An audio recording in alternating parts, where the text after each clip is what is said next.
Assalamualaikum saudara sayang. Salam Jumaat dan selamat langkah ke hari Ashura. Ya. Bertarikan hari inilah sudah tentu ya, 26 hari bulan Jun tahun 2026. So diharapkan you guys semua telah berusaha selesai menunaikan ibadah solat zuhur sama seperti mana saya di sini. Alhamdulillah. Apa yang saya ingin katakan di dalam video saya ni, ya saya tahu bahawa penghijrahan saya masih lagi baru. Saya sedar hakikat tu guys. Masih banyak lagi, jauh lagi perjalanan saya. Tapi apa yang saya boleh cakap, apa yang saya boleh katakan di sini, untuk masa sekarang ini ya, for now ni, Alhamdulillah, saya boleh melahirkan rasa kesyukuran saya kehadrat ilahi, kepada Allah Subhanahu Wa Taala, kerana dia tahu. Okey, dia yang sudi membimbing saya. Dia yang sudi untuk memimpin saya, menarik saya untuk melalui jalan ini, jalan yang dia redai ini, which is not easy Untuk kita semua yang berhijrah bukan mudah, saya tahu. Sebab tu nak kekal istiqamah itu bukan satu perkara yang mudah. So saya faham, it's a struggle.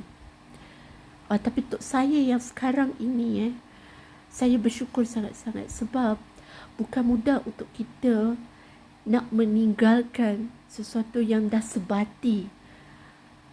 You guys faham kan maksud saya? Dah sebati dengan hidup kita, dah sebati dengan diri kita, which is kita punya yang zaman-zaman jahiliah dulu. Means kita punya zaman free hair, time-time dedak aurat sana sini kan, tayang aurat. So untuk kita nak betul-betul ikut agama Islam, kita punya cara, perintah Allah yang masih baru it's like macam saya ni kira what I can call as a macam beginner, or apa nak cakap, budak baru belajar lah senang cakap bukan mudah. Sesuatu yang mencabar tau, kita struggle tau guys. Tapi saya bersyukur sebab Allah Subhanahu Wa Taala sudi untuk memberi saya kesempatan, memberikan saya kesempatan, dan ya, itu saya hargai. Dan insyaAllah saya nak jaga betul-betul. Dan secondly, saya rasa macam, ya Allah, saya tak sangka tau untuk rencana Allah yang sebegini untuk saya diaturkan semua ini. Dan Alhamdulillah, sangat-sangat bersyukur. Dan ada dan apa yang saya boleh cakap,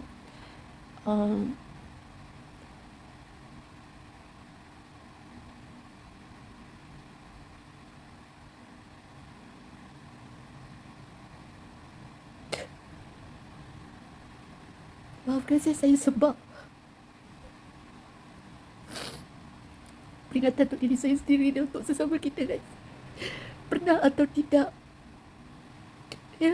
pernah atau tidak kita cuba untuk merenung kembali dosa-dosa yang telah kita lakukan, dosa-dosa yang kita perlakukan. Pernah atau tidak guys? Subhanallah, jika kita ini menimbas kembali, sama ada kita sedar atau tidak, ya Allah, Allah merakamkan sebetul, Allah saja yang tahu kan guys kan. So cubalah untuk kita bermuhasabah diri.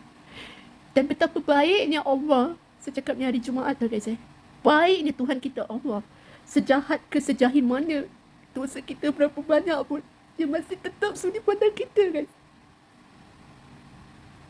Dia masih sudi meminjamkan hala nafas, masih sudi menggunakan kesempatan, memberi ruang dan peluang tau guys.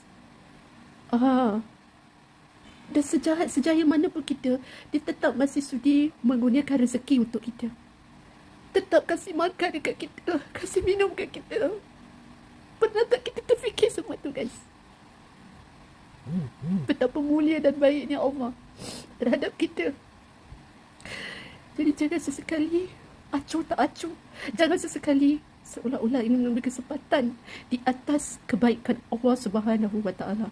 Hanya mentang-mentang Allah itu bersifat Maha Pengasih, Maha Penyayang, Maha Pengampun. Kalau dah diberi kesedaran, tolong lekas-lekas bangkit. Tolong jaga hidayah itu elok-elok. Tolong perbetulkan dan perbaiki. Tolong sedar yang kita ni pendosa yang ingin cuba memperbaiki diri dan menjadi manusia lebih baik dari sebelum ini, insya-Allah. Jangan ulangi lagi. Jangan berpaling lagi ke jalan silam kita yang penuh dengan dosa itu. Peganglah jalan Allah, peganglah jalan Rasul, peganglah jalan agama Islam kita dengan sebaiknya. Lagi di dunia akhir zaman ni, subhanallah saya cakap ni. Ngeri lah guys. Ngeri dan bahaya tau. Jadi tetaplah berpegang pada tali Allah, tali Rasul, tali agama Islam kita. Biarpun berliku jalannya, biarpun ada waktu rasa begitu pahit dan berat, tapi jangan sesekali mudah berputus asa. Kerana ingat juga Allah tak akan menguji hamba-Nya melebihi kemampuan hamba-Nya. Allah tidak akan membebani hamba-Nya itu, melampaui kemampuan hamba. So, mesti di atas kemampuan kita, insya-Allah. So, masih belum terlambat untuk kita memperbaiki, untuk kita insaf untuk kita orang cakap jadi hamba-Nya yang lebih diridai, insya-Allah. Saya jangan lupa mohon dengan dia guys. Mohon dengan dia. So good luck to all of us.